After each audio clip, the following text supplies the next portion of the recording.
This is a Kirkendall Barrett presentation, darling. Feed me, meow, meow, meow. Because of this podcast, I'm a gay icon. I'm so hot. I'm so good looking. My salad dressing is amazing. Like the internet at large, there are things you can do on the internet besides porn, but most of it's porn. A lifetime of Hallmark.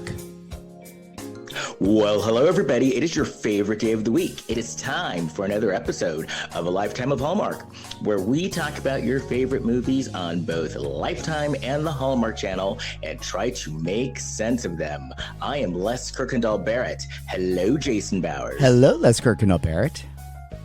And hello, Kurt Fitzpatrick. Hello, Les Kirkendall Barrett, and hello, Jason Bowers.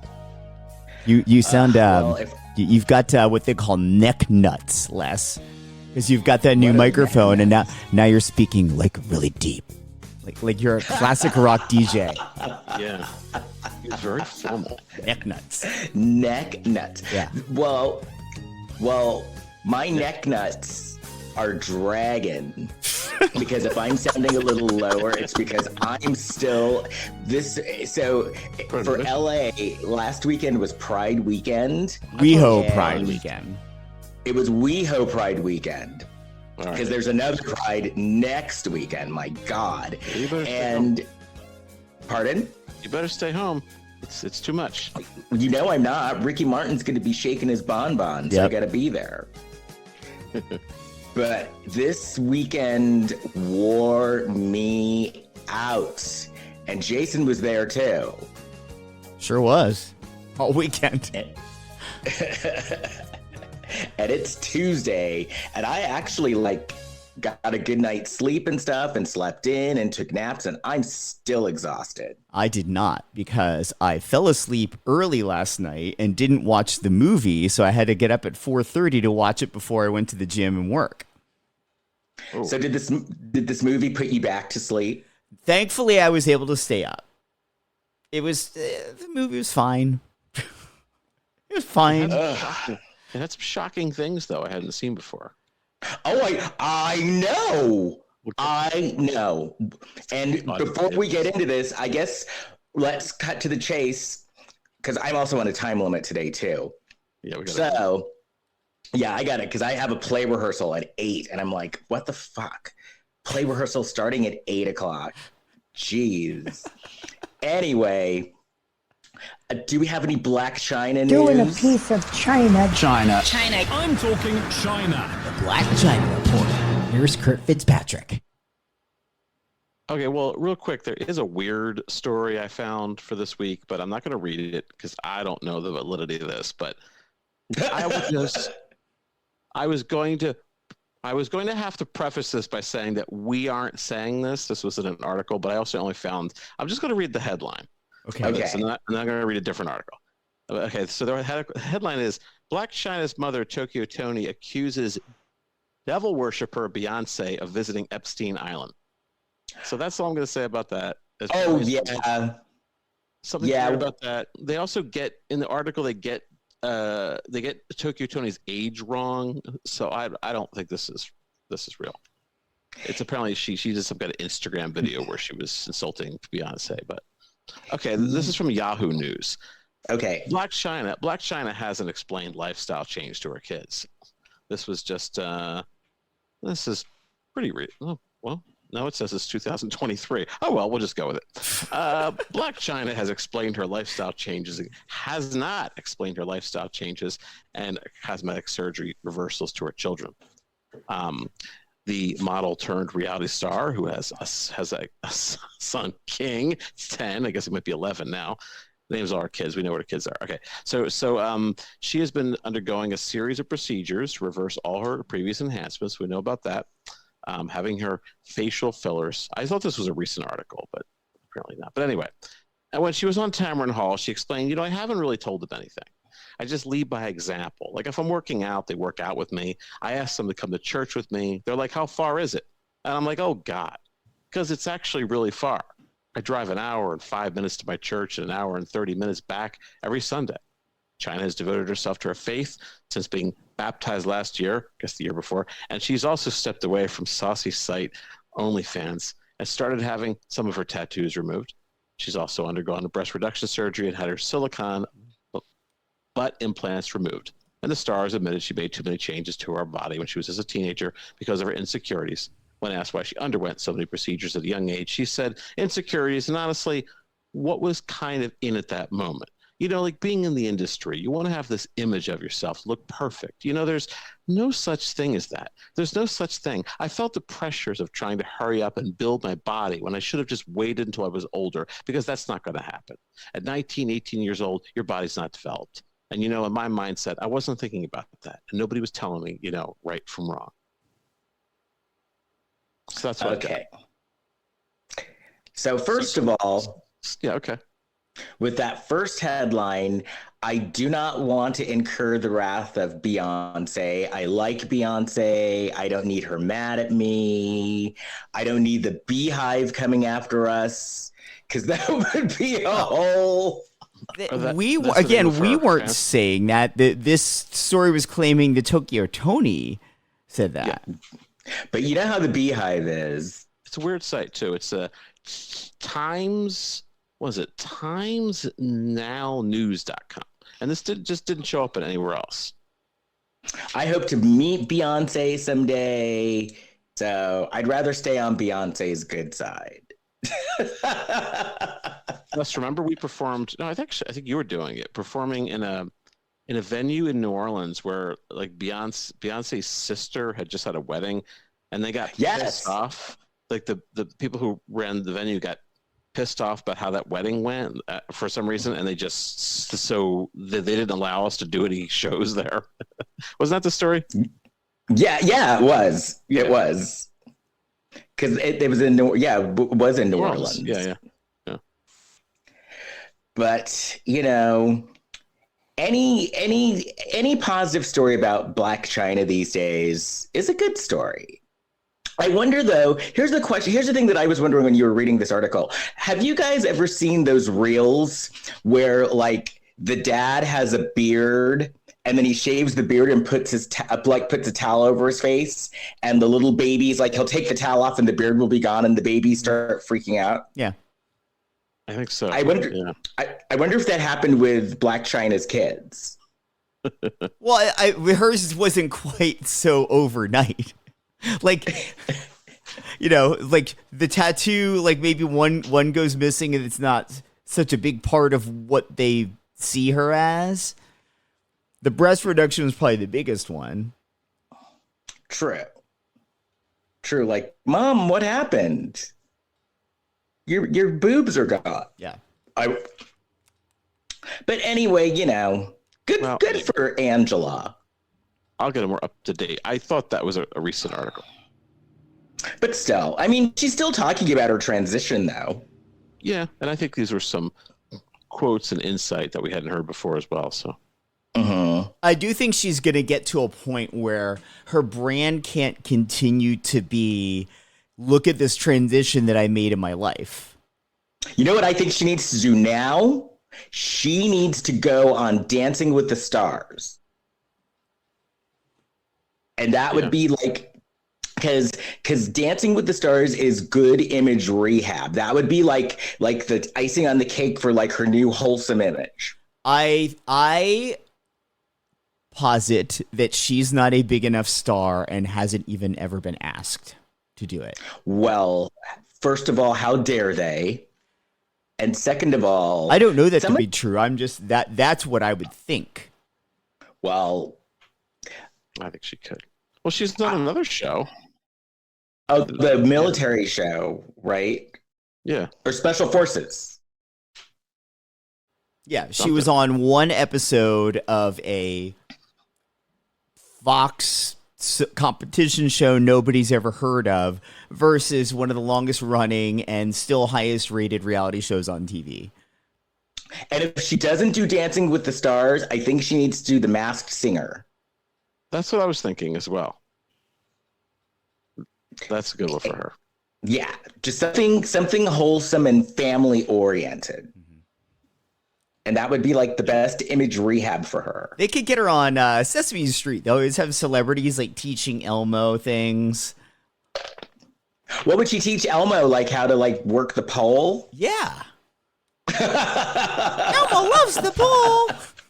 That's the show business. That's how show business works. That you transition from OnlyFans to Sesame Street.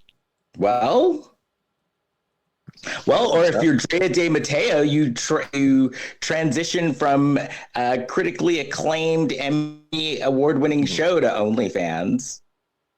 I've read some other article about that. I think she's doing okay with that. Well, you know, a girl's got to do what a girl's got to eat. Anywho, well, it's the it's the blind date book club. Shall we get into this snooze fest? Sure. Yes, but we'll make it entertaining. But first of all, that's a big promise, okay. I'm gotta be optimistic. Well, no, this did show shades of like a new hip Hallmark. There was an unwed mother in this. Yeah. Mother.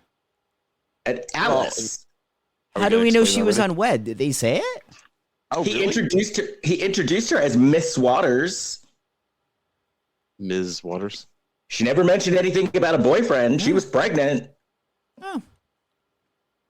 That could also just be a progressive way of saying the name.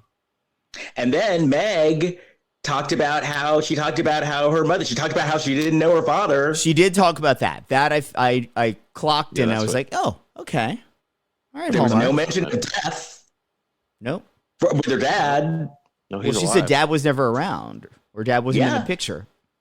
Yeah. Like, stand back, bitches. We're getting hip. It's only 2024. But, you know, first we had gays. Now we're having unwed mothers. What's next? Wow. Polyamory. Areola. Areola, you said? Yeah. I just feel like the on the end of the nipple, the like nipple? the brown part. Yeah. Yeah. Oh, that's right. But that's what the next thing is? I mean, you know, they keep going further and further. Who knows? I need to get on the areola radar. Anyway, so we start the movie. We see someone wrapping books. And my first thought was, uh-oh, she's not busy enough.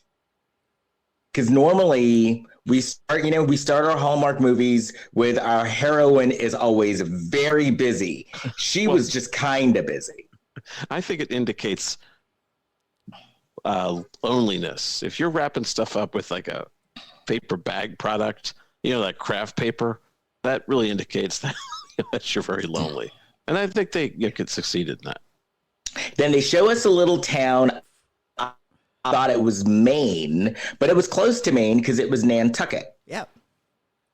And then we see a woman with a basket of books, and we go to a bookstore called Mimi's Books Corner.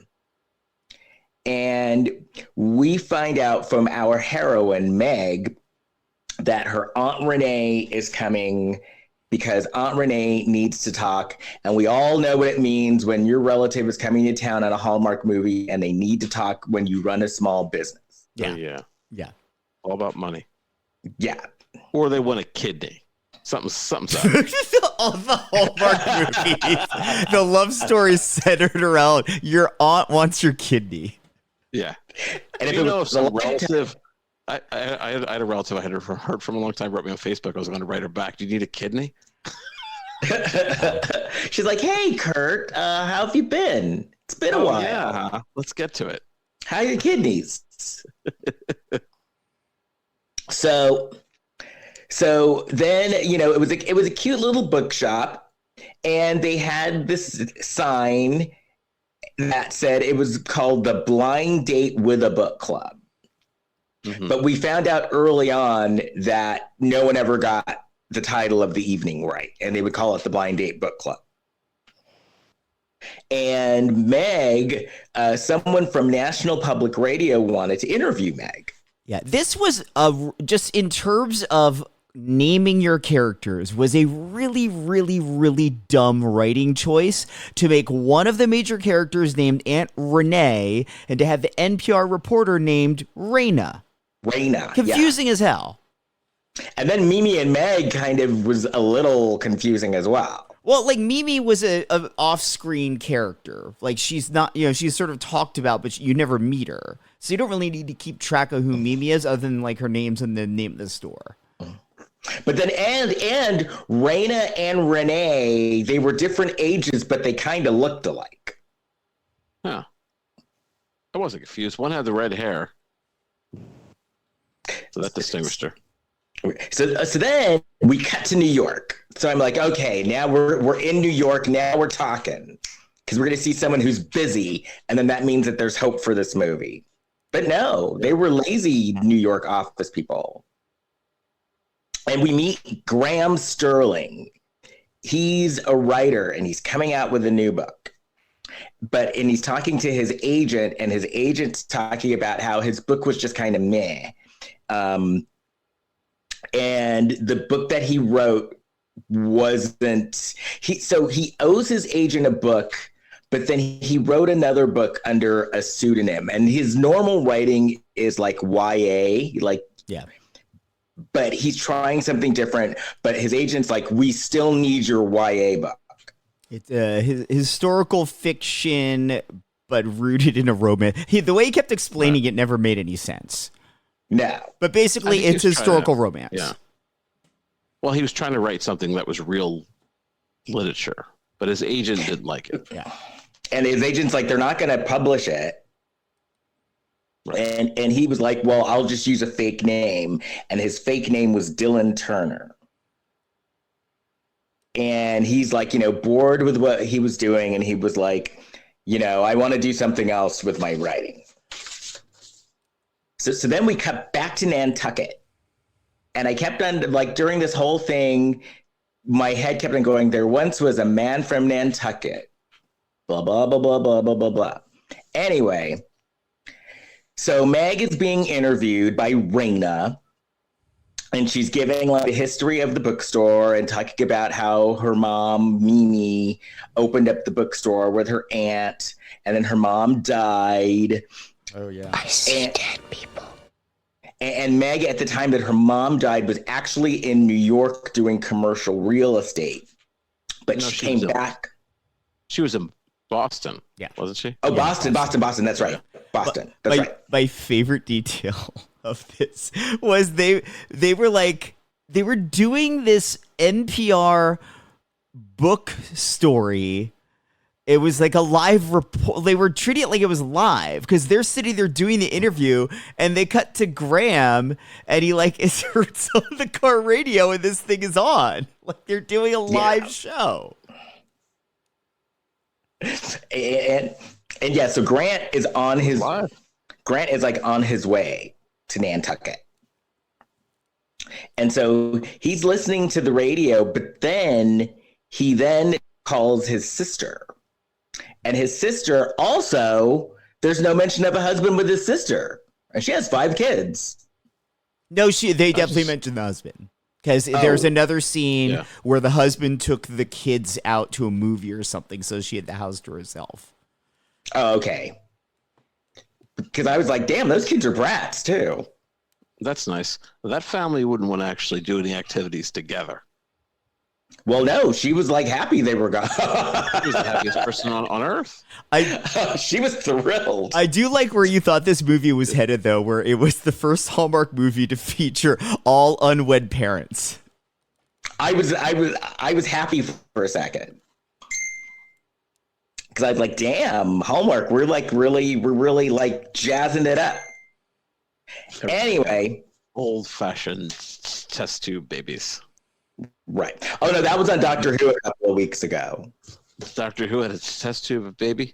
It was like a spaceship full of babies, and the babies talked and were scientists. What do they call test tube? That's probably not politically correct to call someone a test tube baby. What are they called now? I mean, I wouldn't call someone that. In vitro? Is it called in vitro? I don't know. Because that is where isn't that IVF? Yeah. Oh, okay. Yeah. All right. So, but on Doctor Who, the babies were growing in test tubes. They really were. Well. Oh, okay. So Meg does this thing with the books, like when she wraps them in the paper bags, she puts like descriptions on the paper bag. So basically, how she judges her book club is she puts descriptors on the paper bag, and if people read the book and like it, then they show up at the book club. Wow. And so that's how she judges the book. She has high expectations for people. Yeah. Good for her. I did like the concept of how this book club worked. I thought it was a novel idea.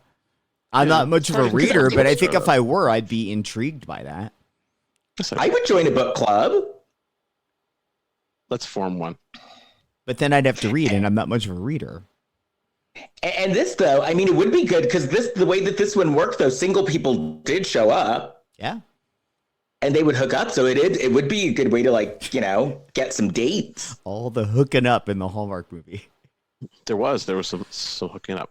Yeah. I have a problem with their hookup yet. I don't think we're there yet. Okay.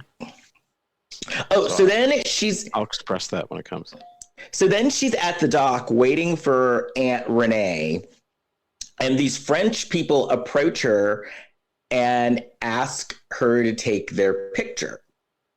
And as she's taking their picture, Grant shows up as well. Is it Grant or Graham? Graham. Okay. Sorry. Graham, yeah. So she takes the picture of the French couple. And then the French lady in return says, I want to take your picture with Graham. And she makes Graham like put his arm around her and they take the picture. And, then they do the Hallmark movie banter between, the heroine and the dude.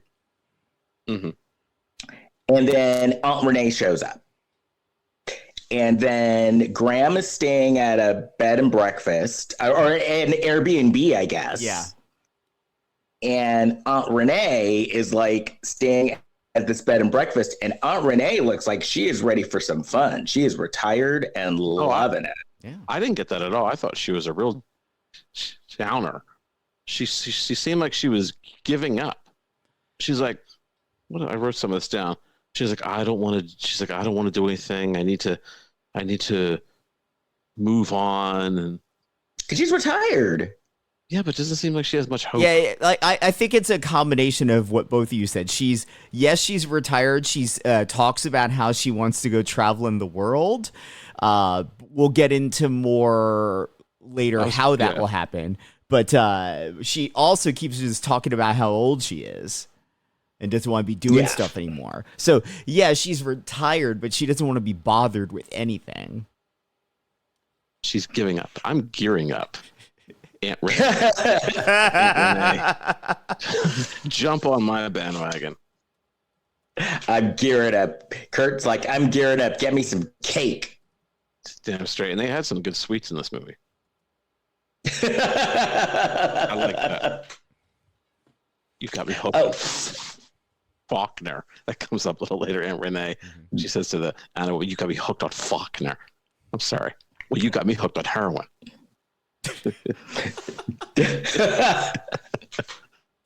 How was you hooked on Faulkner? I read that book, The Sound of the Fury. It's like you're reading. It's like, oh, I can't take this anymore. I understand 30% of what's happening, what I'm reading right now. Anyway. You're like, I can't take it. Oh, so Aunt Renee tells Meg, okay, I want to talk to you at noon tomorrow. We need to talk. And then we find out that Alice, who is, I guess she's Meg's like assistant, salesperson, whatever. We find out that Alice is she's pregnant, but she's also a writer, and she wants to finish writing her book before her baby comes. Okay. So then Meg is carrying some boxes in the bookstore, and she bumps into Graham.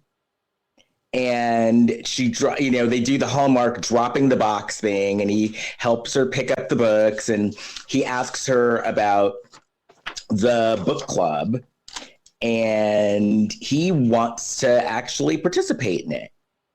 No, he wants to have his book wrapped. He wants his book. Yeah. Trying to get sneak his book in there. Right. And so he's asking her, so you could tell she kind of likes him, and then he's asking her, would you consider a self-published book? And she's like, well, I only do that for locals. And then she's like, are you a local? And he was like, well, I relocated here, but it's only temporary. So she wasn't having it. Yeah. She was immediately skeptical. It was like if she were an agent and he were an actor and tried giving her a headshot. It's like, even if he's the best actor in the world, she's going to be like, oh, really, dude? Like, we just met like 5 minutes ago. I don't know. Yeah, people don't like that. I met Lamb Chop's agent one time, and she was kind of rude to me. And I was just thinking about this. Lamb Chop's agent. I was thinking about this today. I was like, this is why I said in the last episode, I shouldn't be in my car, because I started thinking about this crazy stuff. But I was like, F that Lamb Chop. It was anyway. Was Sherry Lewis there too? We'll save that story for our Patreon. Wait, does Sherry Lewis have separate representation from Lamb Chop? That's the real question. No, I don't think Sherry Lewis is with us anymore. I think Sherry Lewis's daughter is carting around this Lamb Chop, and it was this agent was representing Sherry Lewis's daughter and the Lamb Chop. And I think I was trying to sell the agent on one of my shows. Oh no, we're not gonna do that. And I was like, and then I think I passively aggressively said that Lamb Chop should be in a museum instead of. Was she pissed? Yeah. Was she like, you're talking about my meal ticket here? She said that David Copperfield has a lot of Lamb Chops, and I said, well, wait, what? I don't think that's right. This took a turn. I said, well, I don't think that's right. I think Lamb Chop should be in a museum. No, I think it was the daughter had Lamb Chop like in her bedroom or something like that. And I said, no, Lamb Chop should be in a museum, should be in the Smithsonian or something like that. But then David Copperfield has a Lamb Chop too? David Copperfield has a bunch of Lamb Chops too. He's got like his own little Lamb Chop museum. That's not open to the public. It's just David Copperfield walks around. I just love the way that you engaged in a bitchy conversation about Lamb Chop with this. Like, yeah, I just want to picture that the agent turned to you and said, "Lamb Chop will end you, Kurt Fitzpatrick." Now, for you listeners who don't know who Lamb Chop is, back in the day when we were kids, there was this puppeteer named Sherry Lewis, and she had like a sock puppet-looking puppet named Lamb Chop, and it was a lamb.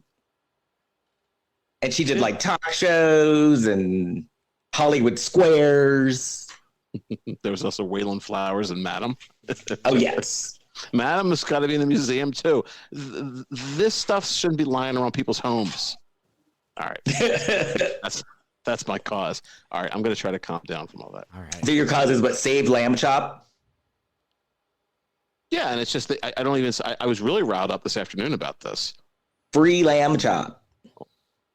Now I've just calmed down a little bit. All right, let's keep ourselves going. Oh, anyway, okay, so he by the way, this guy was really cute. So he was like working his wiles as well. Nice. His male wiles. And so he was like, just trying to wear her down. Like, well, come on, can you just take a look at it? Can you read it? And finally he wore her down enough that she was like, all right, leave the book, and if I have time, I'll read it. And that was into it. Like, it looked like real artwork was on it, and like he got like some hardcover in there. It was kind of insane that because he hadn't self-published it yet, had he? No, I guess he did. He printed some of them up. But when, and where? He just got the idea from listening or from that meeting that he had with his agent. Immediately after the meeting with the agent, he hears this live NPR interview, and he's on the island the next day. When the fuck did they bind his book? No, that's what I'm wondering. And when he handed her the book, when she looked at it, I thought what she was thinking was, what the hell kind of published book, self-published book? He must have. How much money did he put into this? Looks like this is, and it had his name on it too. Yeah. Looks like it's 80 pages. And that's right. He also tells her his name is the fake name. His name is Dylan. His fake name was Dylan. Yeah, messing with her. So then Aunt Renee comes to the bookstore. Aunt Renee talks to Meg, and she says that she's ready to retire and she wants to give up her portion of the business. And so she's like, well, Meg, you can take it over if you want, but I'm done. But she's got to buy her out. Yeah. And she's only given her like a month's notice. Yeah. She's like, she was like, chop, chop. I'm out. How much time left? I need to travel now. So then Dylan goes back to the bookstore the next day to bug Meg more about reading his book, and he's like, "Listen, if you read the book, I'll pay you to read it." Weird. And she's like, first of all, you don't need to pay me, and secondly, I've already read it and I didn't like it. Well, remember, she was sitting at home and she's reading a magazine called, it's either Healthful or I think it was Healthful. She's reading Healthful because she can't go back to sleep. She's like, well, I'll read this book. Right. And she didn't like it.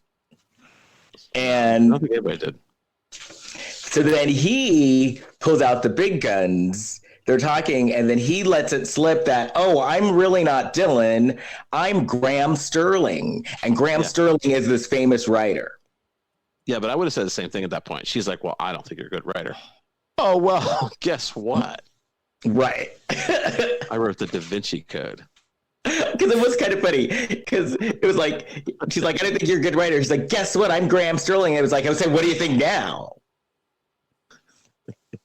And then I do like that she was pissed because normally a lot of times in these Hallmark movies, you find out the person's lying about themselves and they kind of don't call him on it. And I liked how she actually called him on it and she's like, you lied to me. And I'm Simon Rushdie. I just have this disguise on because of the whole fatwa thing. And then he tried to start shit, and he's like, well, I think you might be wrong in turning me down. She's like, I'm not turning you down. I'm turning Dylan down. And you're not Dylan. So unwed pregnant Alice pulls Meg aside, and she's like, are you stupid? Come on. He's famous, and he could actually bring people to the bookstore. So his next book in this series is due in 3 weeks, by the way. And he hasn't even turned it into the publisher. And not only is it due, they were like, if you don't turn this in 3 weeks, you're going to have to give your advance back. So he's like in huge trouble. Yeah. And especially, I'm sure he's spent that advance by now. Yeah. Self-publishing. He spent hundreds of thousands of dollars to print that run of books. Right. So then Meg finally is like, okay, so listen, I'll make this book a part of the book club and I will let the book club decide whether we're going to take your book or not. So she's like, if they like it, I will. If they don't, then I'm not. But it's literally going to be based on their opinion. So then, and then Graham was actually very nice to Alice and giving her little pep talks and stuff. But then Meg takes Alice to lunch and tells Alice that about the store. And she tells Alice, she's not sure if she's going to take it over or not, because she's just not sure if she could handle an entire bookstore by herself. Even though that's what she's, well, okay, so financially. Yeah. Right. Yeah. Okay. And then Alice was kind of like, well, you're running it by yourself anyway. Yeah. And so then it cuts back to the city and Graham's agent. And Graham's agent is, like, listen, dude, I need this book. Is this the scene where he was like at the gym? Yeah. Is that where it was? Yeah, they have the agent like full on working out at the gym while he's talking to Graham. But what was funny is he was like pumping weights, but they were literally like 5-pound weights. They were really small. And he's just pumping them. They're like, it's the heaviest weight in the world. And he's just like ripping them out. Yeah, like, but listen. Well, hey, it's better than doing nothing. At least he's doing something. Yeah, but he's that D-bag on the phone in the gym. Right, well, exactly. Talking loudly at the gym on the phone. Yeah, the agent was he was a little annoying. Not sure what he was after. Money. Yeah, money. Well, he was trying to be like he's trying to be his friend, but then he's also saying his agent. Well, we find out they were friends since they were young. Yeah, like they went to high school together. Yeah. Yeah. Oh, so the next day is book club day, and I'm sure Kurt would have liked this book club because one guy shows up and he made like tea cakes. Kurt, do you like tea cakes? Yeah, but this was my problem. The woman found that to be an attractive quality, and I don't think that women in general would find that attractive quality because that's kind Baking? of a feminine. Well, it's kind of a feminine quality to be baking. Well, did you see the guy? My dad was literally a baker, Kurt. Well, okay. Well, I'd like to do it as well, but I'm just saying that I don't see it as I don't know. I didn't see it as naturally a thing that a woman would find attractive. I think a woman would. I'm sure there's some that wouldn't, but I'm sure there are plenty of women that are like, oh, he bakes. I love that. I love baked goods. I know women who would love it. Well, I'd like to meet them because I don't. To me, I just don't. You better get out here. You better get out to LA.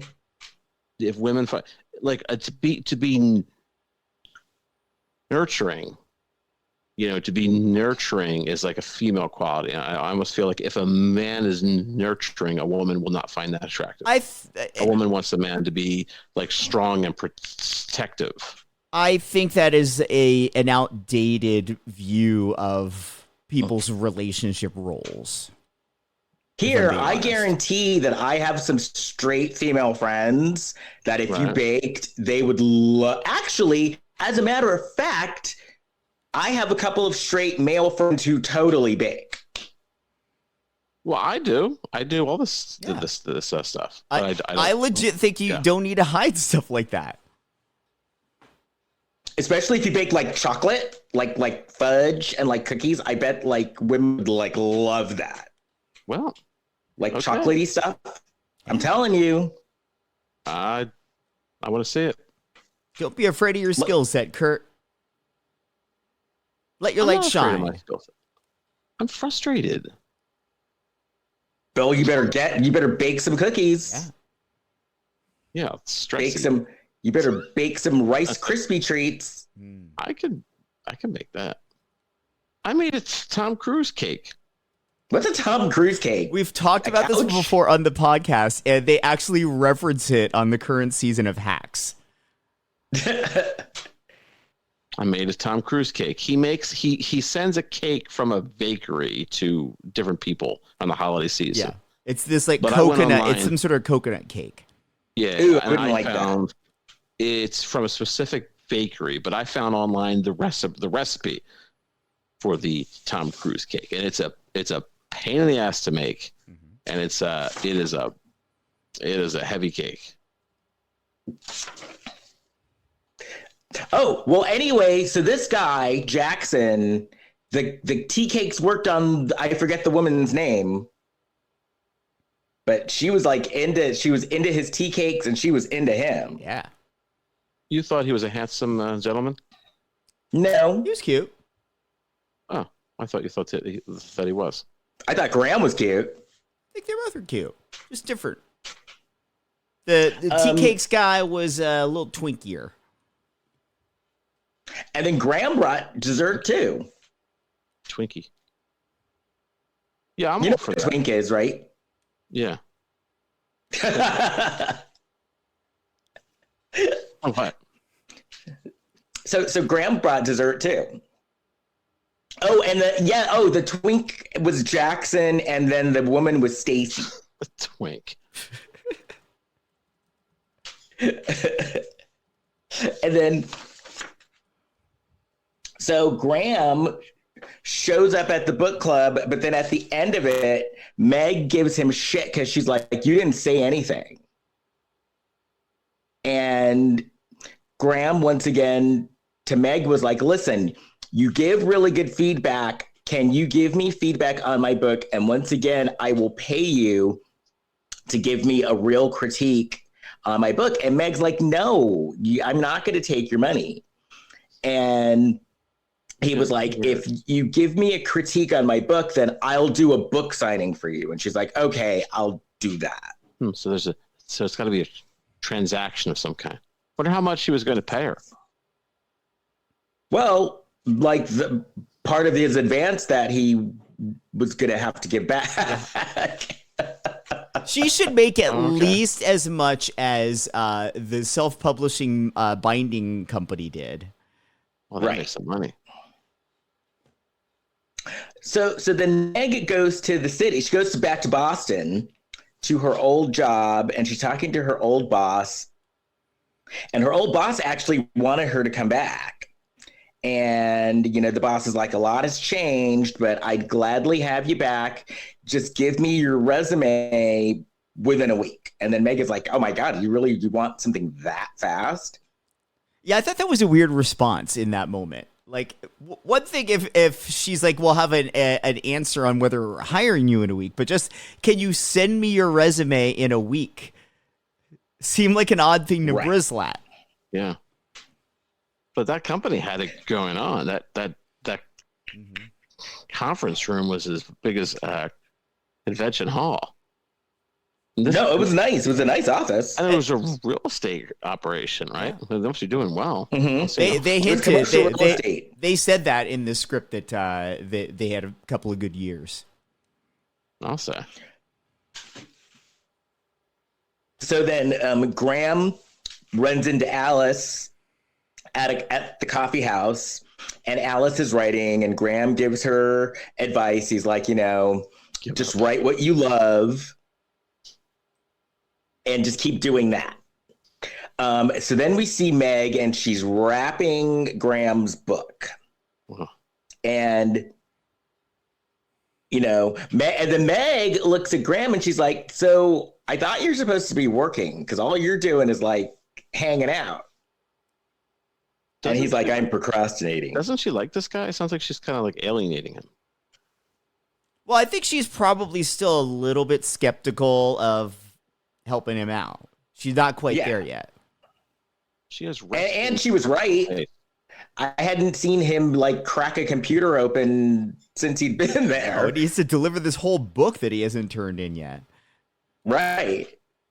In 3 weeks, or you got to give all the thousands of dollars back. So she's attracted to a man. She doesn't want a man lollygagging around. Right. She wants him to be. She needs a man to be a provider. There we go. Right. This is what I'm saying in the movie. Oh, so then she tells Graham what Graham told Alice. Remember when you started writing, and remember how you felt about writing. But then she's like, okay, so we're going to discuss Dylan's novel at Tuesday at 10. Yeah. So, and so then, and Chyna gives him a pep talk as well. Like, you make your fans happy. People enjoy your work. And then the next scene is where Graham calls his sister and all the kids are gone. Yeah. And she's loving it. And they're having a quiet conversation like this. Yeah, they're whispering for some weird reason. And she needs to get her act together. She's on the road to having a heart attack because she's stressed out about these kids. Then she's ordering some pizza.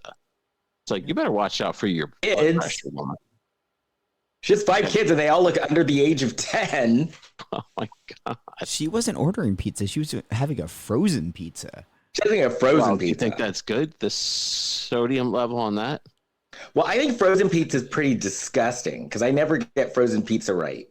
That Elios pizza is like eating a piece of cardboard. Well, I guess we're not going to get them as a sponsor. Well, Elios. he doesn't help her. He doesn't help her heart health because the next day he sends her cookies.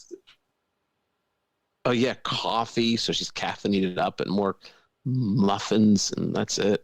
And black tar heroin. Right? Black tar heroin, you know. And I'm sure she took the basket of cookies and hid them from the kids. A note good for one cremation next week.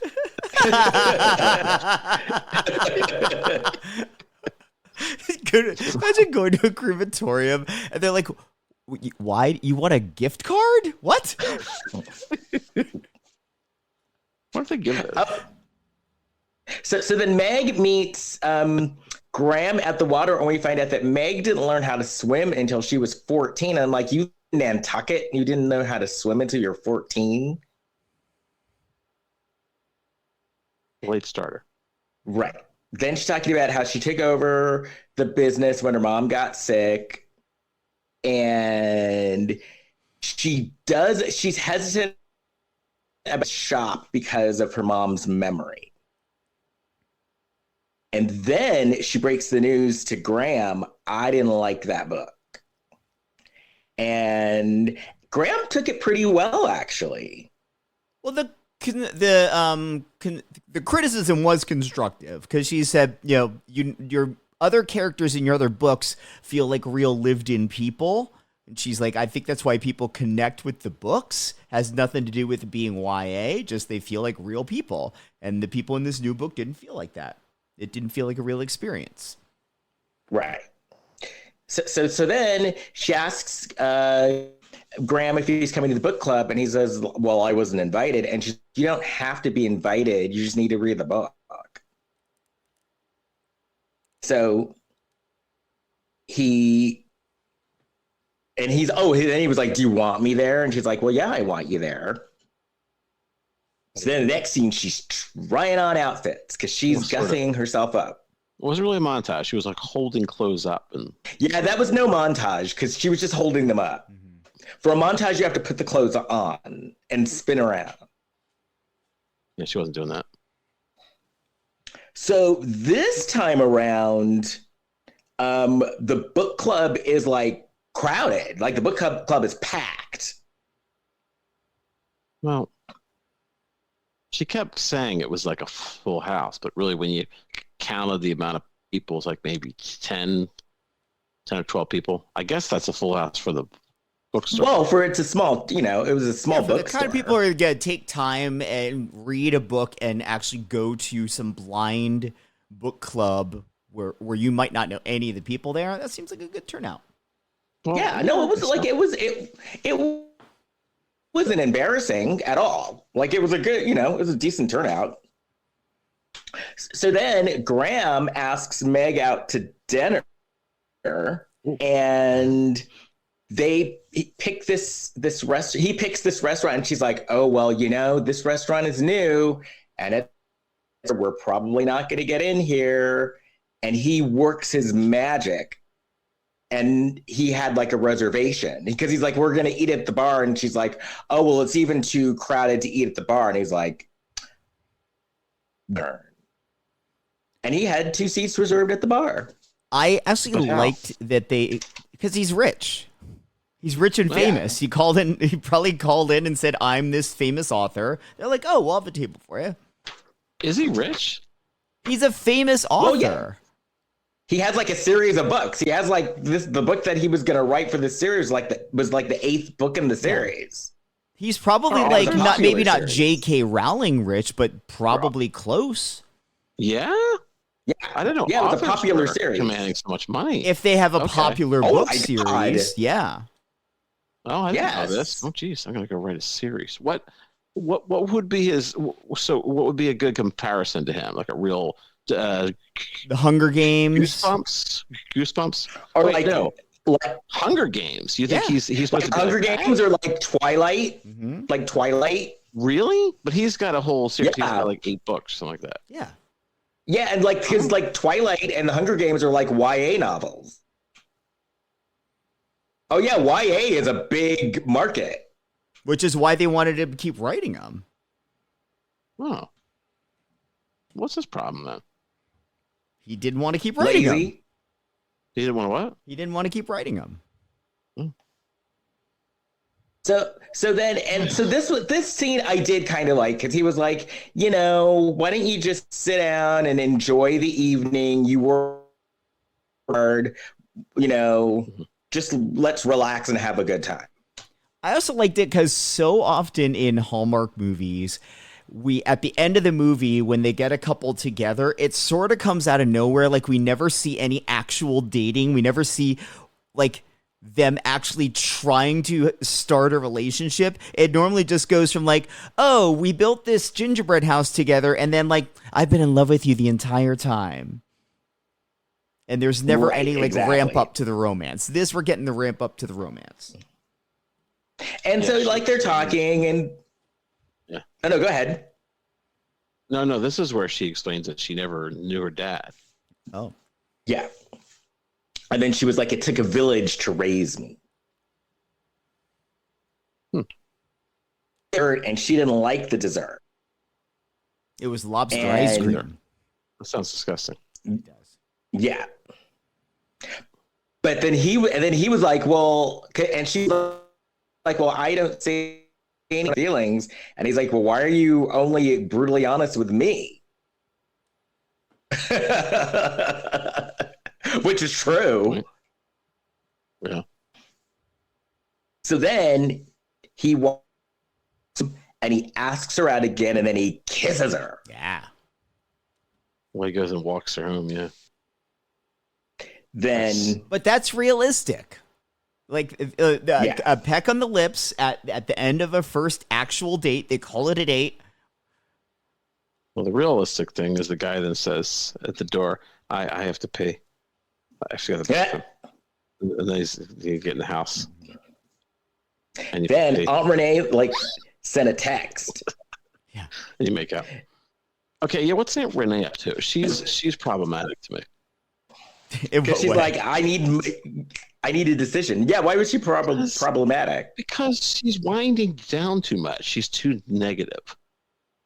Maybe that was wanted her money. I think maybe that's a cover story and she needs money fast. She like owes a guy. Like Renee's in deep on something. Yeah. Something. She said she needs to travel. So yeah, you're right. She might need to flee the country. Yeah. Right. Renee is on the run from the law. She's hiding in one of those countries where we're gonna soon find out that Renee actually killed Meg's dad, and that's why the dad was never in the picture. Right. It's dark. Right. May is like that Sofia Vergara movie about the Griselda. Griselda, yeah. Missed that one. She was a drug kingpin. It's a true story. Queen pin. Yes. Queen. That's true. A queen pin. Oh, so then it's another book club night, and then Raina shows up, and Raina's like, I want to do more on this book club. Why? That was also the most coked up voicemail message anyone's ever left. Raina was talking really fast, like, "Hey, I'm coming back to the island."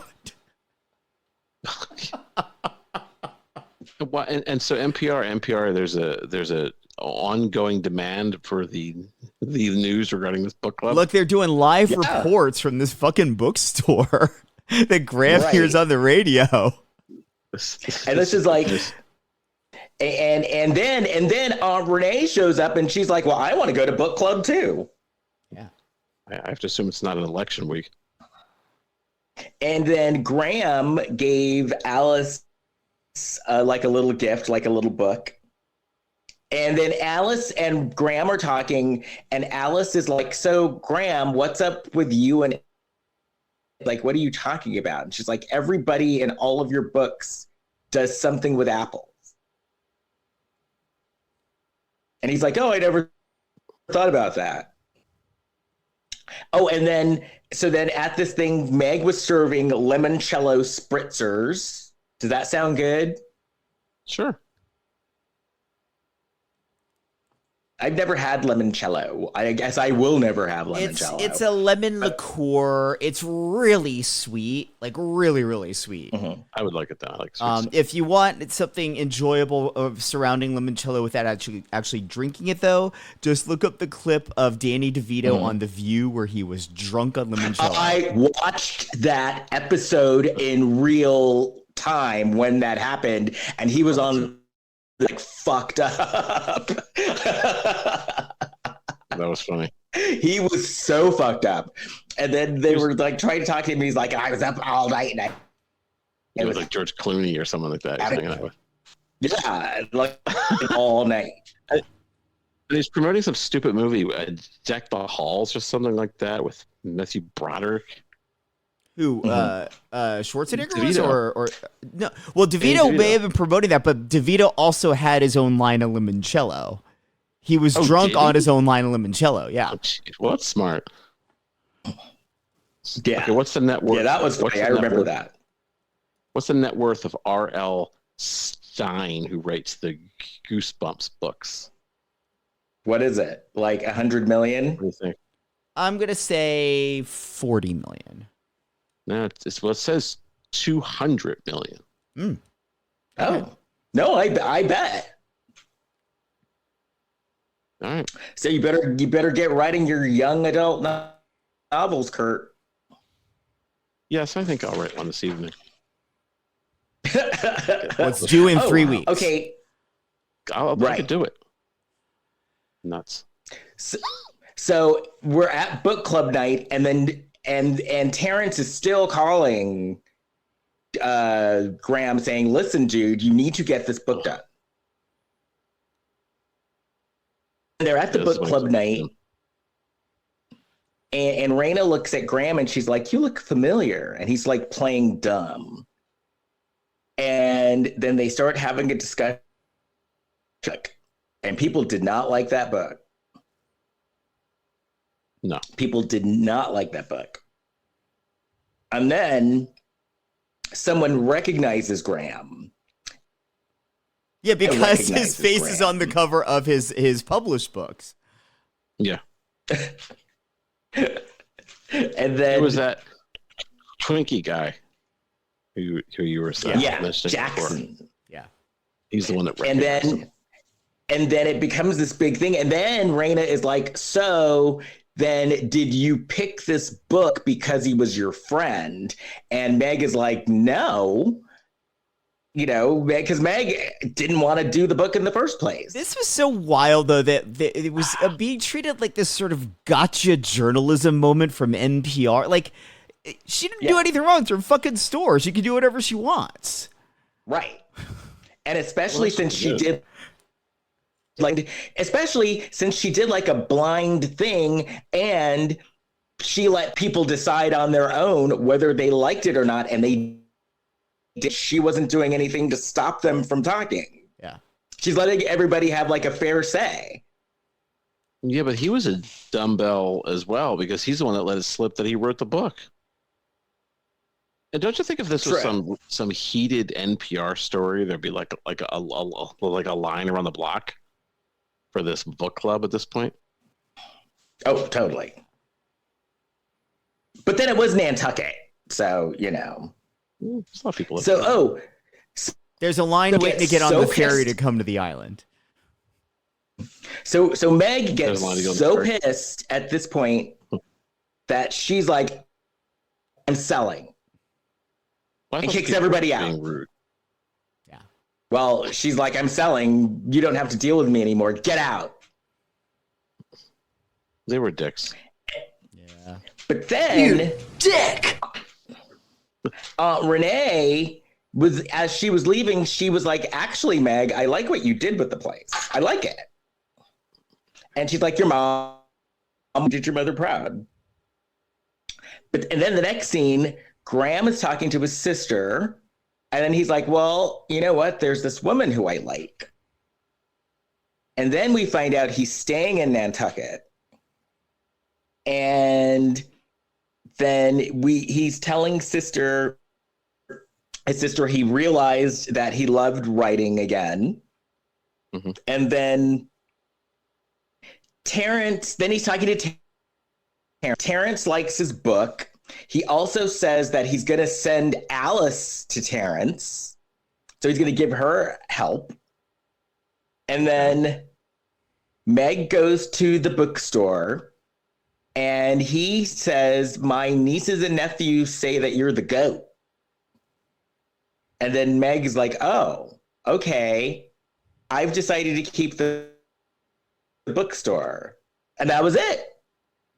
One of the it was a weird thing.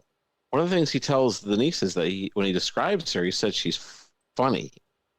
Now, did you find this woman funny? No, she was always very stressed, actually. She's a regular Irene Ryan. Who, Granny? Granny from the Beverly Hillbillies? Granny was funny.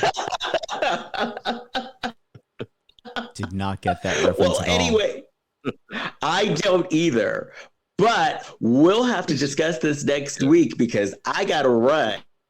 If you want to catch me, you can find me on my website at leskirkendallbarrett.com, or you can find me on Instagram at Kirkendall Jason. Please rate and review us wherever you listen to your podcast. Give us 5 stars. It helps more people find the show. You can find all of us on Facebook, Instagram, and Threads at Lifetime of Hallmark Podcast. And you can find me on Facebook, Instagram, and Threads at Big Shot Jason. Kurt. Oh, you have to subscribe to our show too. Yeah, subscribe. Especially if you go on like Apple and you subscribe on that, because then it'll automatically download. You'll be all set.